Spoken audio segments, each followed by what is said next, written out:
Thank you. Amanda, I only heard Erika's intro, so I'm not sure if other people had the same experience. I'm Ali Kroner from the city of Cincinnati. It sounds like Erika's role is pretty darn similar to mine here.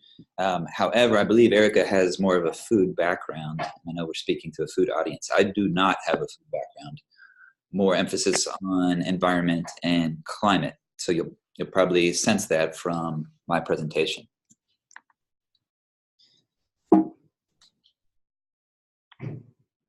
Climate. Polar bear on a melting ice cap. That's what most people think of when they think of climate. We've done a very good job of branding climate change. Every child in America knows the plight of the polar bear, but this is not climate change in Ohio, not climate change in the Midwest. I'm afraid we did ourselves a disservice in making climate change feel like somebody else's issue far away sometime in the future. In the Midwest, for a long time now, climate scientists have said, get ready for storms.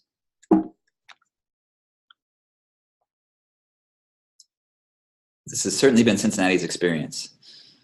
Last year, we had 3 100-year storms. So that's storms that are statistically supposed to happen once every 100 years, 3 in a single year. And they wreaked havoc. This gentleman was driving his box truck when he was caught in a flash flood, had to be rescued by the fire department's boat. Between flash flooding and sewer backups and landslides, the city of Cincinnati faced $50 million in damages in 1 calendar year. And actually, today our city council is voting to declare a state of emergency because of the severity of the landslides we're experiencing right now following these recent rains. It's getting wetter. It's getting warmer. We are in year 5 of the hottest 5 years in human history. We're seeing more and more heat events that certainly hit hard on our elderly and our folks with respiratory issues. Interestingly, though, summer temperatures are somewhat less of a concern because we're seeing bigger swings, bigger changes in warming in our winter season. And if you're farmers or gardeners, you know that changes in the freeze-thaw cycle can trigger many different changes in our ecosystems. Wetter, warmer. Our pests love it. Mosquito population is booming. We used to call them tropical diseases. Now we see mosquito range of habitat expanding from the equator. We just had mosquitoes test positive for West Nile here in the city of Cincinnati and multiple communities. You might recognize the picture in the upper right, emerald ash borer. This has devastated our mature ash tree population. We think we've lost 1 to 2% of our tree canopy due to this pest. Hard to say that that is climate change. That's probably more globalization, but it's certainly an environmental stressor stacked upon other environmental stressors. When trees are stressed, they try harder to reproduce, more pollen in the atmosphere. We have folks reporting allergy symptoms for the first times in their lives. 30, 40, 50 years old, never had symptoms in the past, now suddenly they do. And then we have concern about our food systems, right? You know, we know that our food systems rely on pollinators, and as these stressors begin to impact the lives of our pollinators, what does that mean for food systems and feeding humans? Every year, the American Lung Association does a national study of air quality. Cincinnati doesn't score so well. We are in coal country. We are surrounded by major transportation corridors, so we have a lot of diesel particulate matter in our atmosphere. And then we're in a big river valley, the Ohio River Valley, so we don't have nice winds to come flush us out. So childhood asthma rates, period, are a problem here. When we look at neighborhood by neighborhood asthma rates in kids, strong correlation to neighborhood socioeconomic demographics. So I imagine most folks aren't familiar with the neighborhoods of Cincinnati, but sort of to sum up this chart for you, on the left you have your poorer communities, on the right side of the axis, your more affluent. There's an 88-fold difference in asthma incidence in kids from one neighborhood to another. Zoom out and look at life expectancy. Now my x-axis is flipped. So poorer communities on the left, more affluent on the right. We see a 22-year difference in life expectancy. Sometimes these neighborhoods are adjacent to one another. So this isn't climate change necessarily. This is more than environmental factors contributing to this problem.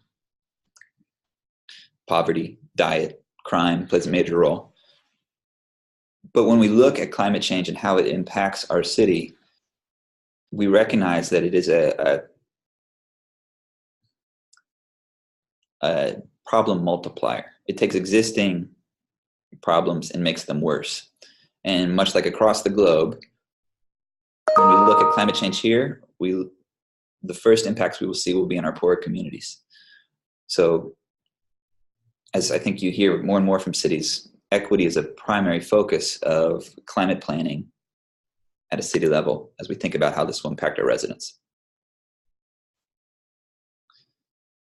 Cities play a major role in all of this, and Cincinnati is not alone. We claim a small percentage of the Earth's surface, but roughly half of the human population, and we contribute 70% of the world's carbon emissions. Those numbers are all expected to grow. We think by 2050, it'll be 75% of the human population, 80% of the world's carbon emissions. So from one perspective, cities are the problem when it comes to climate change.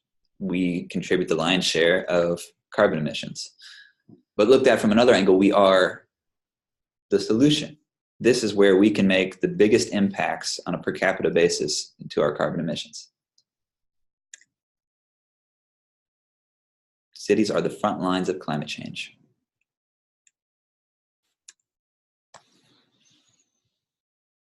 So when we look to the future and the city we want to build here, our playbook is the Green Cincinnati Plan. This was adopted in 2018, largely in response to federal withdrawal from climate agreements. We knew that climate was impacting our residents here. We knew that we needed to do something about it. So our mayor introduced a motion to update our Green Cincinnati Plan. This is the 2018 plan. We started in 2008 and updated in 2013. So this is our third rendition.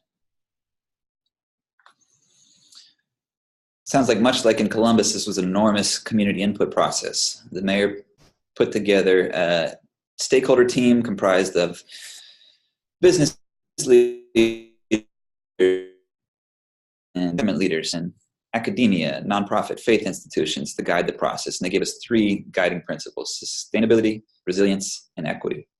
So we took that and we went into the community. We had over 30 public meetings, various neighborhoods. We held meetings in Spanish, we held meetings in churches, tried to hear from everyone we could. All in all, we had over 1,400 recommendations submitted from our public, and then we had the job of sorting through it all. So we partnered with University of Cincinnati and Xavier University, 2 universities here in town. UC took on the role of evaluating the greenhouse gas reduction potential of each of the ideas we received, and Xavier did a cost-benefit analysis of each of the recommendations. And so that helped us distill those 1,400 recommendations down to 80 high-impact, highly feasible strategies to reduce our greenhouse gas emissions 80% by the year 2050 and build a sustainable and equitable city along the way. So in order to reduce our carbon, we have to know where it comes from. So the city does regular greenhouse gas inventories where we model all of the emissions from different sectors. I'll give you a minute to look at these pie charts. You can see that government plays a small role, contributing 3.6% of the city's emissions. But if you look at the sectors, commercial, residential, industrial, basically our buildings account for 60% of our emissions, and then transportation counts for about 1/3. So 90% of our emissions, cars and buildings. But notice what's not on here. We're talking about food today, right? Where does food fit into this pie chart? I think the long story short is it doesn't fit well. And we follow a a global protocol for cities in conducting our greenhouse gas inventory, but I think it underrepresents the role of consumption, food and products, in evaluating greenhouse gas impact. And therefore, I think in many cities, food and consumption receives less attention than it deserves in climate strategy.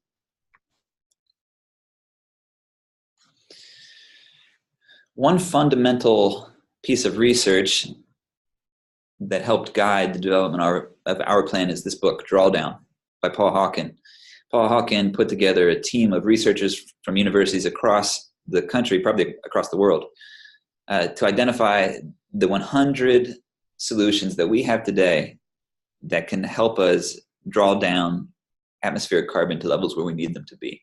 And he ranked each of them by their impact. And so I've grabbed here a chart of the top 20.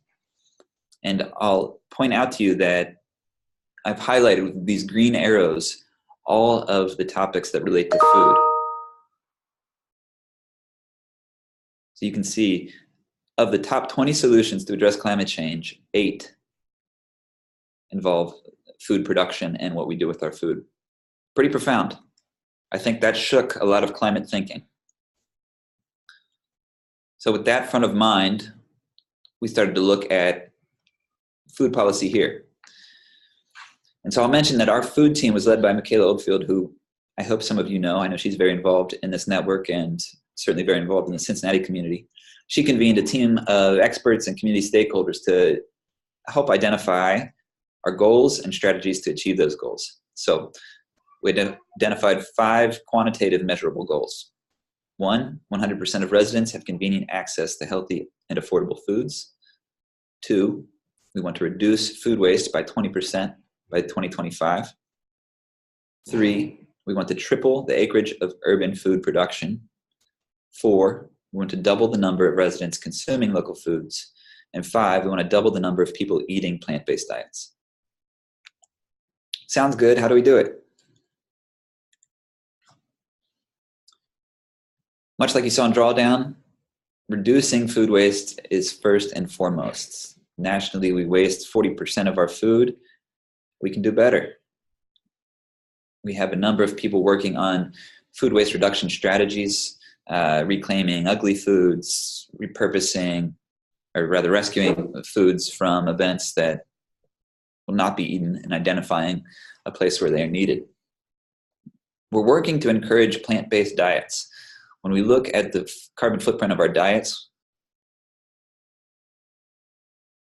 the impact of action from a calorie-to-calorie perspective is enormous. Reducing specifically beef and lamb has an enormous impact. I don't think most people realize that. Number 3, we're implementing policies and programs to support urban ag. I'll talk a little bit more about that. Number 4, we're increasing the amount of land devoted to local food production. Number 5, we're encouraging development and utilization of food hubs. We know that we have many small-scale farmers. We want to help them bring their product to market. Number 6, we want to support food access programs for vulnerable populations. We have a number of food deserts and communities with food access issues that we're trying to address. We want to support local food system entrepreneurs, help people get off the ground to start their food-related businesses.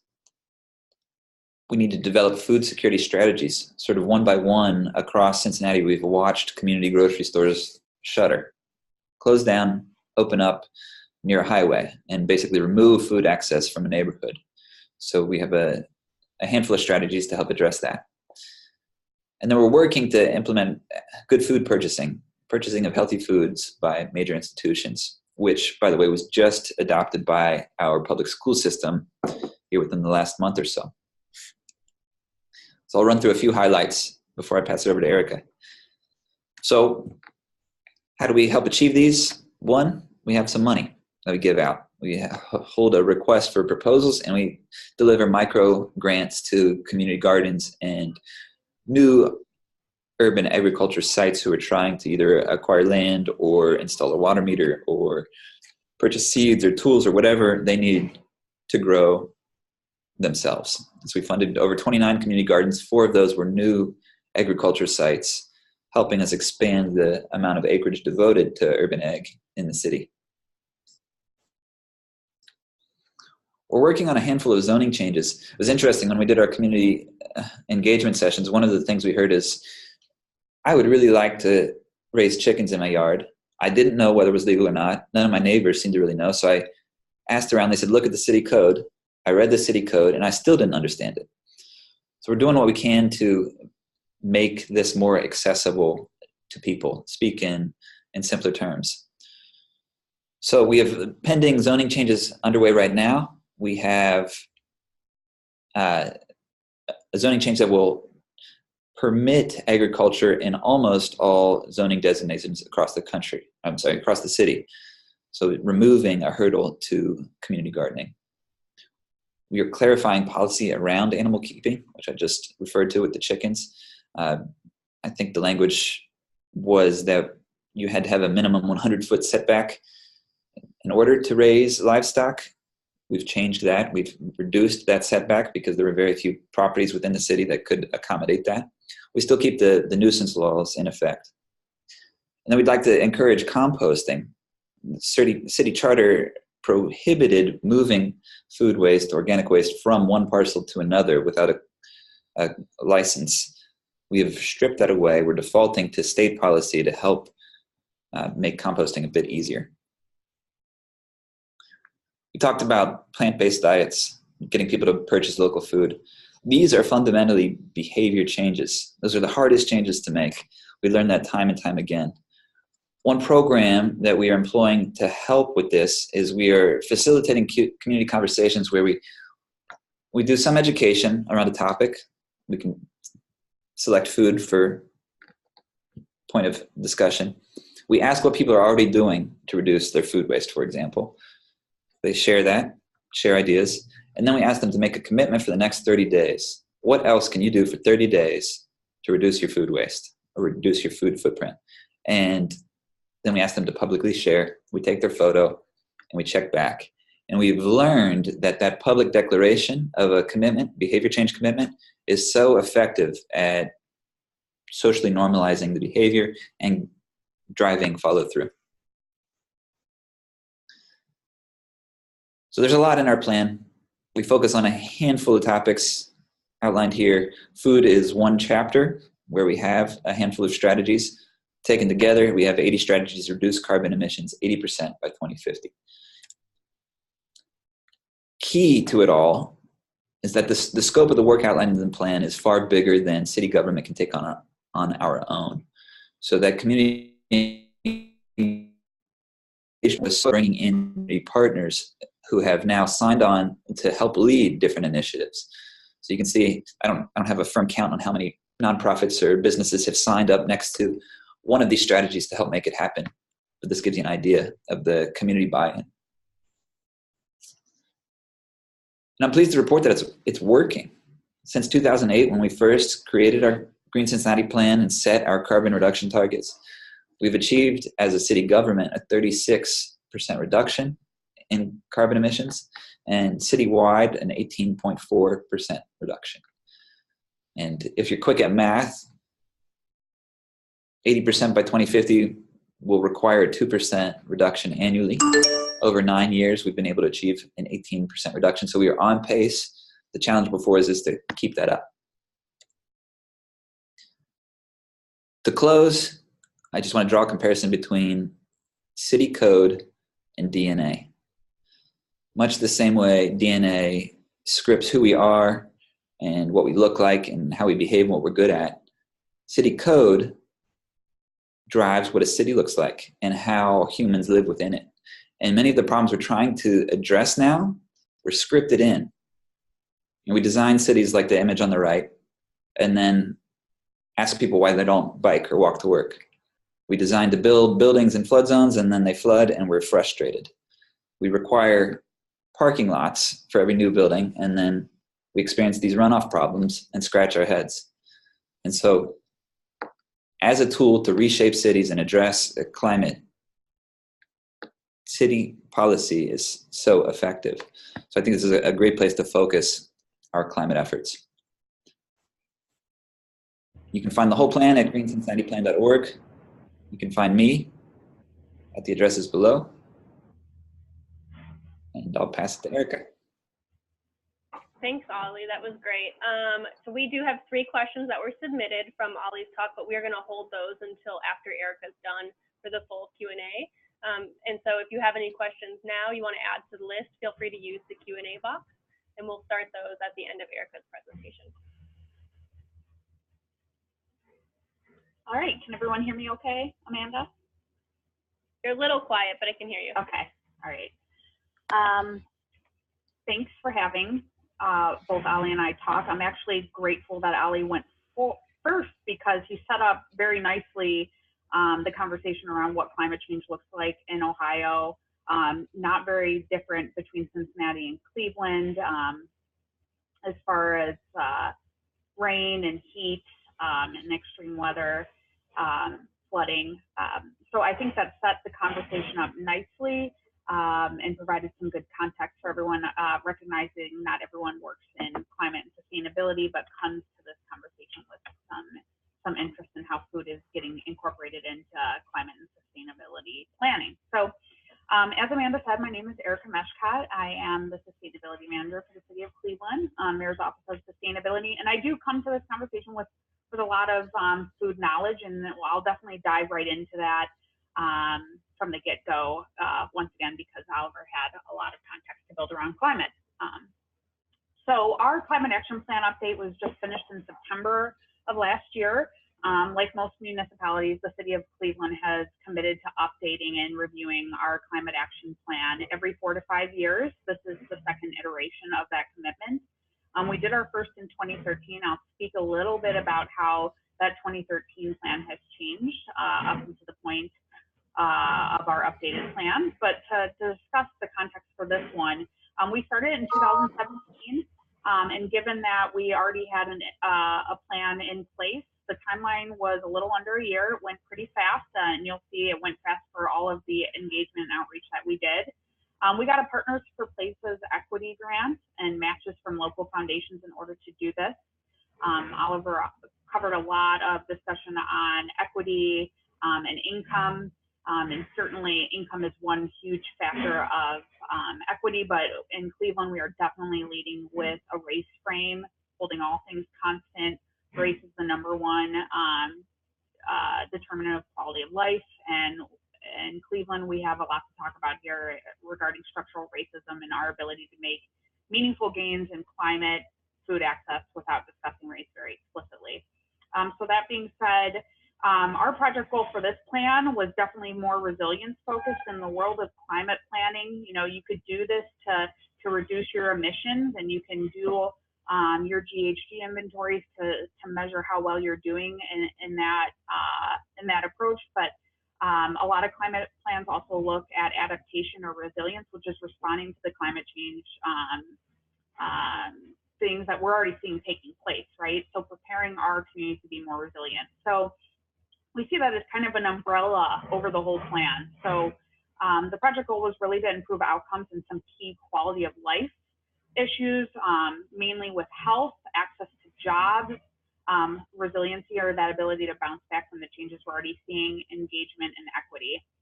So the bottom logos are our main project partners. Of course, the City of Cleveland led on this discussion, and it was a community-wide plan. Also, as Oliver pointed out, government has contributions to GHG emissions and adaptation strategies regarding risk and flooding and severe weather, but we have a small portion of that power and control. So this is the community-wide plan to engage partners in getting to meaningful climate action strategy. I also worked with IOB, which is a crowdfunding platform that really brought in residents during the planning phase. They were in fact the first implementers, and I'll talk a little bit about those community projects, especially one which relates to food. And then University of Buffalo helped us map vulnerability throughout the city, of course, leading with racial demographic breakdowns to look at what communities were more susceptible to changes, bad impacts of the changes in climate. And then the institutions on the right, Cleveland Neighborhood Progress and Racial Equity Institute, provided a lot of the dialogue and creating a shared understanding around equity and leading with racial equity. They were huge core partners to the plan. But in talking about food, And our climate action plan, it's best to look at our 10-year initiative, Sustainable Cleveland 2019, just in its name. We now in this year are at the culmination period. So we've done a full decade worth of engagement on sustainability topics. And this year is the year of people. So that unit that most people can wrap their heads around. And at the end of the day, why did we do all this? It's about people and improving quality of lives. And certainly food and health have a lot to do with it. If you look at the early beginnings of how we engage people in Sustainable Cleveland, we led with energy efficiency, which is pretty common in a lot of sustainability engagement platforms, because energy efficiency, you know, you can get cheap, easy wins, cost savings. The terminology and technology behind it is pretty simple to understand, and it doesn't take a whole lot of investment to see impact. So we led with energy efficiency, but if you look in 2012, you'll see that local foods was the next kind of focus area that we engaged everyone in. And that's meaningful in a lot of ways. I have it highlighted here on this little timeline, as well as last year's Vital Neighborhoods, because these three blocks and focus areas have just done so much to create an upswell of engagement in climate sustainability in the city and food. And of course, we got to this point with a huge climate action advisory committee. In 2013, when we started this process, we had about 50 organizations on board, which was extensive. But this time around, I think the focus on equity and engagement and resilience really brought more people to the conversation. A lot of people that were not necessarily usual suspects or technical experts in climate change policy planning and implementation, but nonetheless very critical of being at the table. And so on the next slide, and this represents over 70 organizations we brought to the table in 2018, and that represent about 90 different stakeholders, 90 different people contributing to this plan from a technical expert and advisory standpoint. But here I highlighted just some of the food-focused stakeholders that were engaged in the process. So in Cleveland, we're lucky to have the presence of the Philadelphia Food Trust. They actually have a local Cleveland project here called Food Access Raises Everyone that's very focused on food access, obviously. So we work very closely with them in networking and partnership building among some key topic areas related to food. Then Cleveland also has one of the longest standing, most successful food policy coalitions, the Cleveland Cuyahoga Food Policy Coalition. They were definitely engaged in the process. We do have Farm Fair, which serves as a food hub. It's a social enterprise, so to speak, that looks at how we're better connecting small and mid-sized farmers to those larger institutional buyers and other market outlets. And then we have the city's Healthy Cleveland initiative. That's the bottom right corner. They were developed several years ago as a cross-sector partnership to improve chronic disease rates in Cleveland, and they have had a lot to say about school nutrition policy, farm to school. They're really trying to preserve this effort around talking about Cleveland's health in a multitude of ways, and we engaged them to start speaking about climate in the health frame. And then lastly, the Cuyahoga County Board of Health, which has done a lot around healthy food access and retail development in the city of Cleveland and Cuyahoga County. So I talked about 90 or so engaged stakeholders represented by 70 or so organizations, but that was just about 1/4 of the amount of people that were engaged in this process. Kicking off our plan, we held about 11 neighborhood workshops. One was actually a culminating community forum in which we engaged residents on climate. And a lot of that engagement was focused on changing the frame and changing how we talk about climate. And again, Oliver set this up really nicely, talking about how we've traditionally led with polar bears.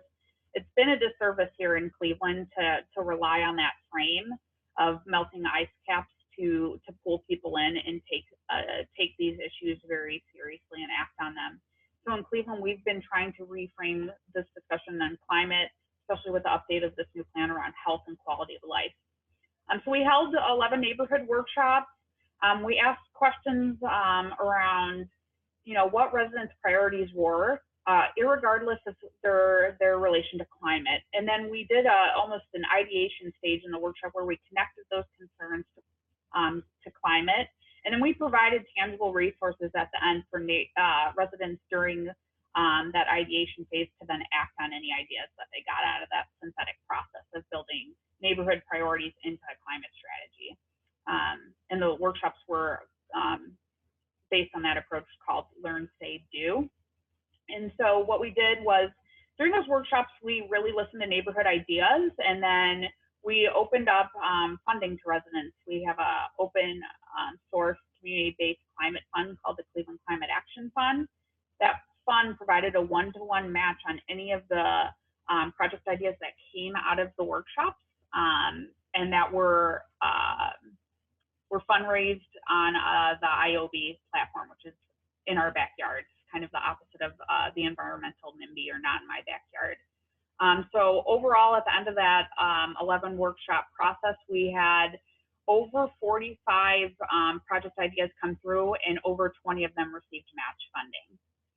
And then additionally, we held community engagement through public comment periods and online to really fine tune the final versions of our plan. But if you look to the right, these are some outcomes of the workshop. So one question we asked was, after attending the workshop, were you inspired to do a project? And over 90% of people said yes. And then we also gauged the level of engagement people felt in contributing to those workshops and coming. And a lot of people reported that they felt empowered and that they collaborated on the climate action plan as a point of coming to the workshop. So I just started, these are some anecdotal things we heard coming out of those community conversations. A lot of the things we heard changed the language in the CAP. If you look at the two documents side by side after this webinar, you'll see that focus area names have changed. The overall visual format of the climate action plan has changed, and that's all a response to how residents communicated about climate in these workshops. We really wanted this to be a document that everyone could read, again, following this equity frame. You shouldn't have to be an expert and know what GHG inventorying is to be able to understand why this stuff is important. So this is a breakdown of the neighborhoods. I try to star some points on each neighborhood that mentioned food, although we did hear way more than the 5 stars shown here.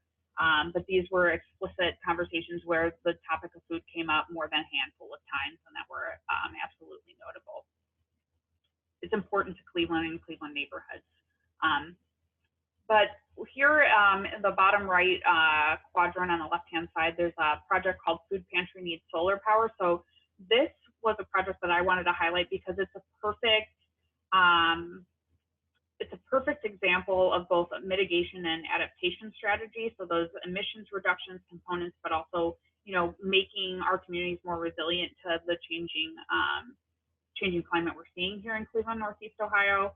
And that convergence of the two ideas really wrapped around food security here with the food pantry. So if you go to the websites listed below, you can see more information on this particular project. But here, Garden Valley Neighborhood House is one of the largest food pantry sites in the state of Ohio. They have several refrigerations running, I think over 35 in that site to keep food fresh for their food pantry distributions. And so they wanted to update their electrical system to be able to accommodate solar power and then take some of their refrigeration energy needs off of the grid. So this project helped them do that. And therefore be able to provide food pantry service needs to the community that they serve. Great project. I really urge everyone on the call to go look up some of these. And obviously some represent more than food, but that's why we're here talking today. So wanted to highlight that. But in particular, here are the focus areas of our climate action plan. Like I said, a lot of the language has been changed. In particular, residents use the word clean as far as describing their ideal state a lot. So we try to incorporate that word a lot throughout the plan. But every focus area has corresponding goals that you can see on the right. The second one from the bottom, more local food and less waste, had a pretty good goal around reducing the percentage of Cleveland residents who had low access to healthy, affordable, and quality foods from 60% to 40% in 2022. I definitely think it'd be worth having the mayor and our city sign on to a 100% goal. We're doing it with parks right now.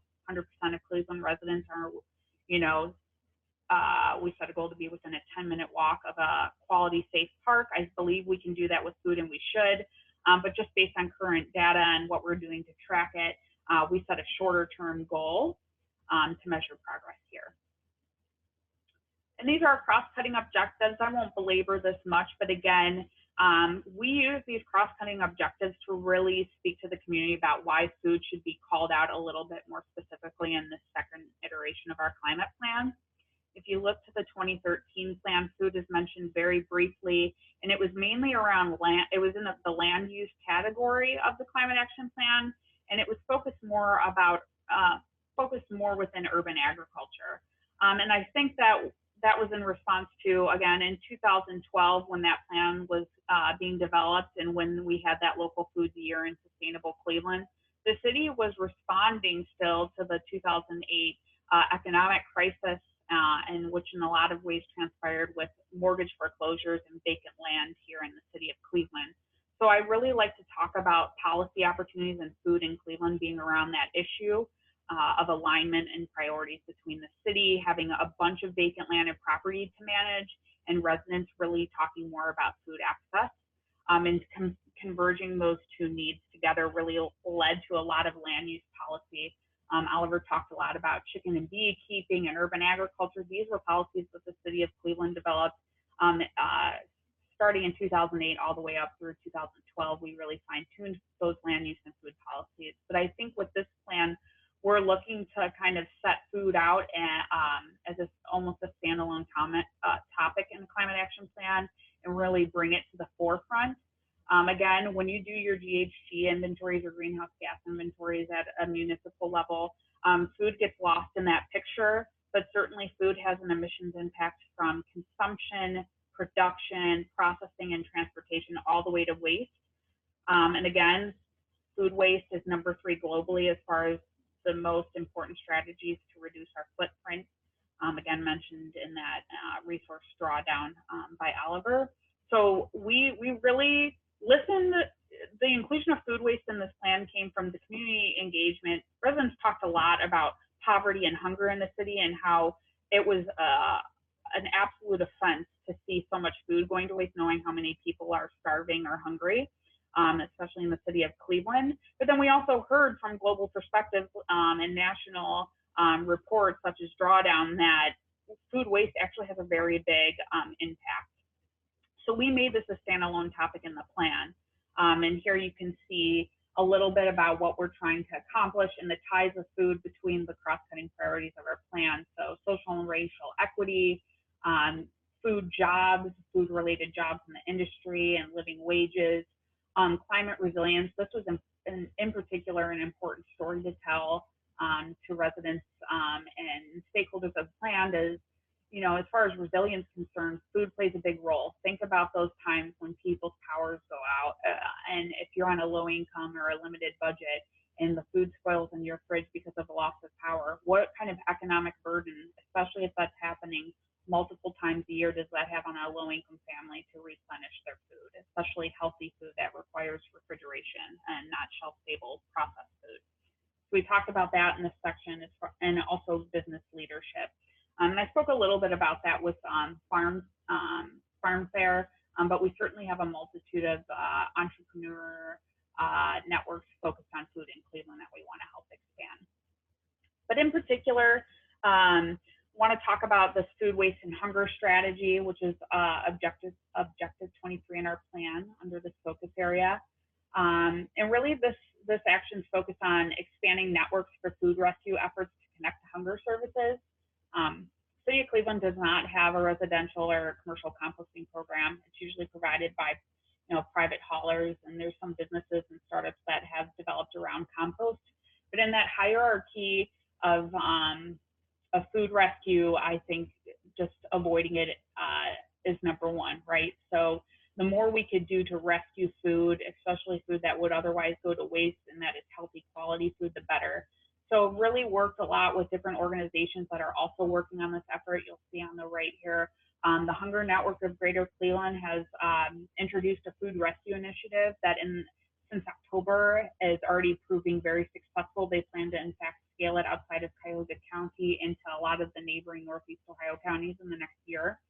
But what this program does is link donors of food to volunteers that can then help in the logistics of getting that food to the service sites that need it most.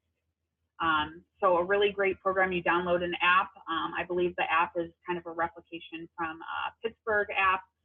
But again, this is a huge, huge win in launching this plan and already coordinating around implementation on one of the key actions.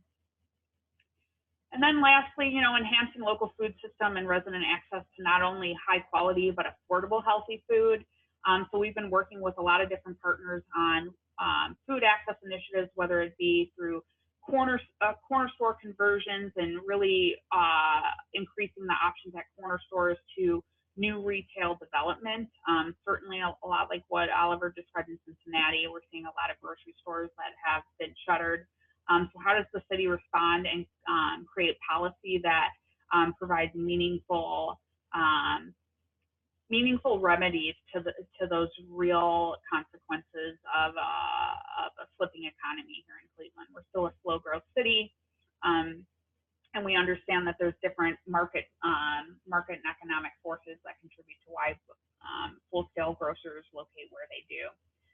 So right now I'm working with, as a result of this action and objective in our climate action plan, multiple city departments that are engaged on this plan to talk about what city policy can we create that not only ensures that any public dollars, incentives, or tax reimbursements that go to developers who do healthy food retail are also attached to climate.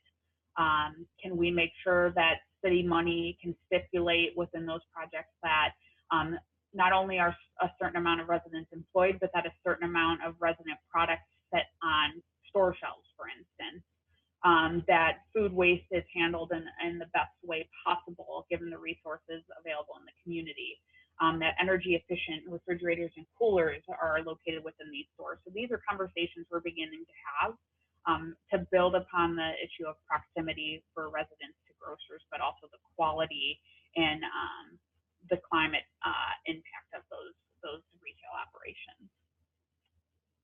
So I think overall lessons learned in talking about food and climate action plans is that food can be a very, very important topic to make those connections between resilience and adaptation and mitigation. We saw a lot of technical experts kind of push back on the city for maybe shifting the balance between reducing emissions to equipping our city to be more resilient.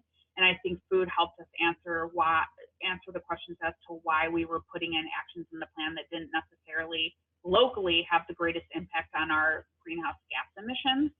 And so we were able to point to resiliency and making food a more primary topic in this plan. I also think that alignment with community organizations was really important in getting the word out. If we didn't have those partnerships with community engagement institutions, we wouldn't have had the level of input from residents that we did. We wouldn't have been able to really draw clear connections between resident concerns on health disparities and food access and how that made it into the plan. So building those partnerships was instrumental, and in fact, they're going to be long-term partnerships going forward. And then I think another lesson we learned is, despite my experience in food and my partnerships and involvement in food outside of our city work, that we still need a more equitable spread of technical advisors that span across all the focus areas, so that there's just less engineers coming in with concerns around energy and transportation and green building. Those areas are so critical to a climate action plan, but I think we could do a better job of making sure there's just as much representation around those resilience focused areas such as food. So that's a big lesson learned. And I think the next steps are just continuing to build off of this discussion around food access and making sure that the policies that we develop are also using the racial equity tool that we developed for the climate action plan. And that guided a lot as far as what actions made their way into the plan. and that implementation is focused on retail development and policies that really make sense, and really that are economically, as far as feasibility informed. So maybe not every neighborhood will have a full-scale grocer, but they will have a quality retail point that makes sense for them, whether it's a co-op or a convenience store. So I think those are critical next steps. And I think food, in 2019 plays still an important role. We saw it in 2012, and now in 2019, as we're looking to the next year or 10 years of whatever sustainable Cleveland will become, food has a major story to tell. I've certainly covered how it's evolved from land use and vacant land concerns to being more about access and health. So I think we have a lot of work still ahead of us, and that food will continue to be a key part of our sustainability and climate strategy going forward.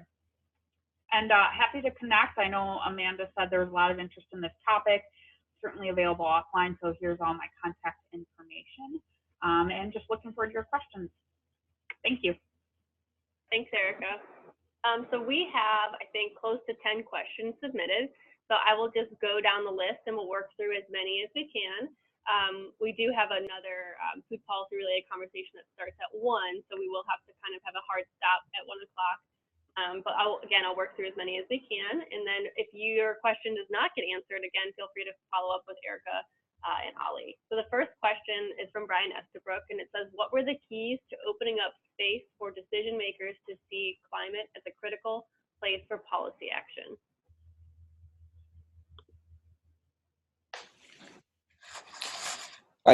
In Cincinnati, I can't say that this was all that challenging. I mean, the data is so clear that food is central to all climate conversations, and it's very relatable. So we didn't have much pushback. I will say that we had pushback when we started talking about eating less meat. The Chamber of Commerce said, what about our restaurants that serve steaks? We have grocers in town who sell a lot of meat. So we were careful in our language around that, around educating residents about the impact of their diet and encouraging plant-based diets. Very different than reducing meat intake. So in years past, that has been very controversial in a way that it has taken attention away from other good policy. So that was one of our strategic pivots in 2018. Yeah, and I would say from Cleveland's perspective, it wasn't a hard sell. I mentioned a 10-year engagement platform that we've already had rolling on sustainability and climate. This was our second climate action plan. When Mayor Jackson, was asked to respond to the U.S. pulling out of the Paris Accord in response to climate, the response was we're still in, and Mayor Jackson has been a part of the Mayor's Compact against climate change, and will continue to be so. So I don't think there's much of a hard sell in Cleveland as far as climate being a critical place for policy action. I think it's just getting the different departments to use that same frame that climate is a health and quality of life issue, because at the end of the day, city departments want to talk about how this transpires at the resident level, at the neighborhood level, and how to make people care about this. How do council members get their constituents to care about this? And I think really changing that frame to health and quality of life has been important for increased buy-in.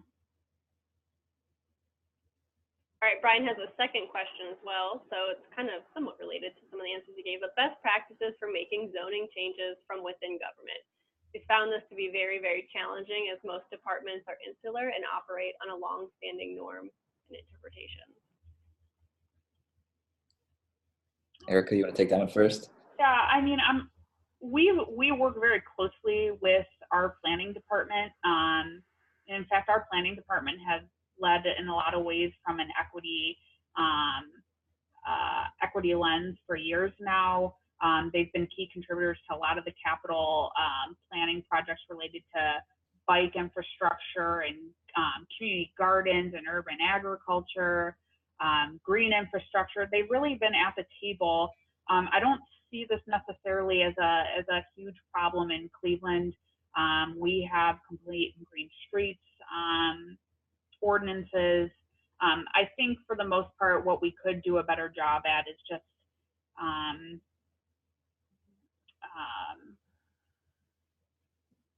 in green building districts and different amenities regarding transportation-oriented development and zoning around those kind of assets. But again, planning has been at the table. Our zoning boards have been at the table.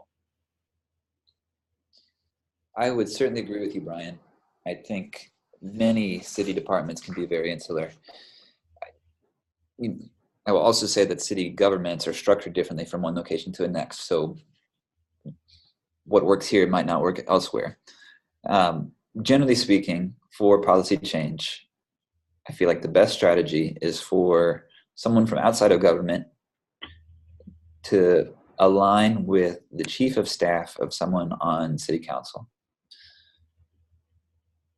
and ask for their help navigating this change. City council has the ability to convene departments and bring them together and break those silos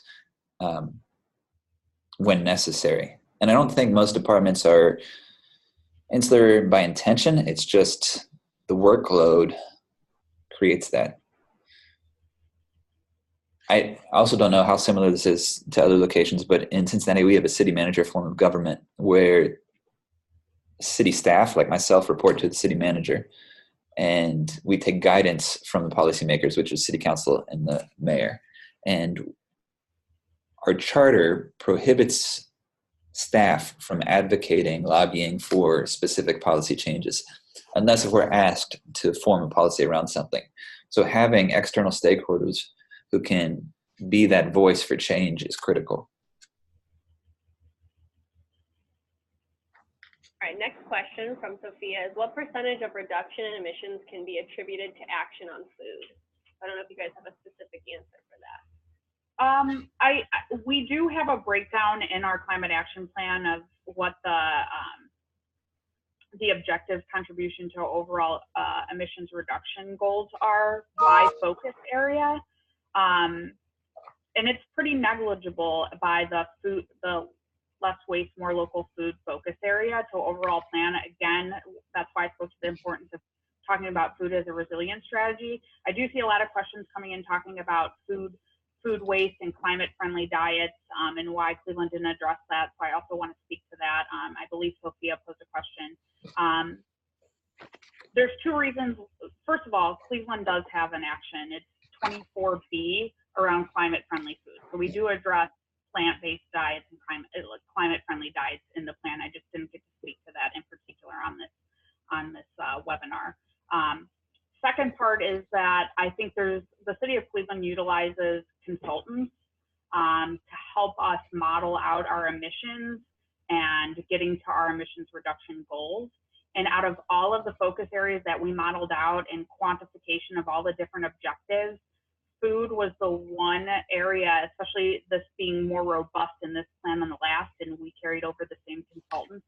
They were not able to properly model out for whatever reason, maybe because it's a new area and not a lot of cities are necessarily tackling this head on, but our consultants did not model out or have the capacity to model out for a multitude of reasons our food related objectives and actions. That being said, we do intend to secure resources to build off the model and model it out so that we can tell a more meaningful story of the direct ties between our food related actions and emissions, because we're doing a good job talking about it from an adaptation and resilience standpoint, but we could do it from both sides. I think we just need a little bit more time to model that out. Yeah, in Cincinnati, we did not, as I pointed out, our citywide inventory does not measure food impact. So I think in the future, you will see more and more cities doing a more comprehensive greenhouse gas inventory that models consumption-based emissions as well as sectoral. What we did do is for each strategy, we did an estimate of the carbon reduction in 1 year, in 5 years, and by 2050. And when I listed our strategies, they're listed in the order of impact. So, by 2050, if we can move a small percentage of our residents to a plant-based diet, we estimate that that can reduce almost 70,000 metric tons of carbon dioxide annually from our footprint. So again, I provided the link at greencincinnatiplan.org where you can look at each of those recommendations, our baseline assumptions, and what we think we can achieve in the near term, midterm, and long term. So there are a variety of other questions that are sort of related around meat or other metrics like that. And so I'm looking through them kind of quickly. And I noticed, Erika, you had marked one that you'd like to answer live. So we'll go ahead and do that one. But Ali, if you want to scroll through that list, there's a couple other, I think, that are directed towards you that are similar. And we can kind of end with those. So Erika, Sophie had asked if, or she's surprised to see there's no mention of less meat consumption in the Cleveland plan. And so if you want to speak to that. Yeah, again, this kind of goes off of what I just responded to. There is an action about plant-based diets in the plan, Objective 24B. But this is mainly around institutional purchasing of local and climate-friendly foods. And climate-friendly has a multitude of definitions, but there are a couple different organizations that do a good job of defining what climate friendly is, and that is mainly focused around less meat, more plant-based diets. So it is in a roundabout way covered in our plan, but again, it's limited in that we're talking about institutional purchasing, not changing, widespread behavior of the everyday consumer. We could do that through our own institutional purchasing and getting other institutions on board with this. Nonetheless, though.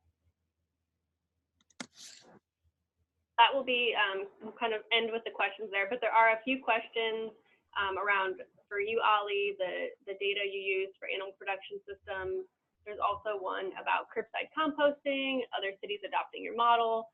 So even though we don't have time to address those, for those who submitted those questions, please feel free to follow up with Erika and Ollie about those. So I apologize that we didn't get through all of them.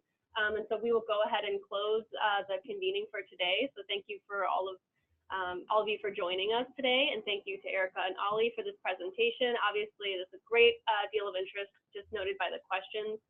This is recorded. And so in the next few days, this recording will be available to the Ohio Food Policy Network listserv. If you're not on that listserv, feel free to reach out. I'll make sure that you do get the link.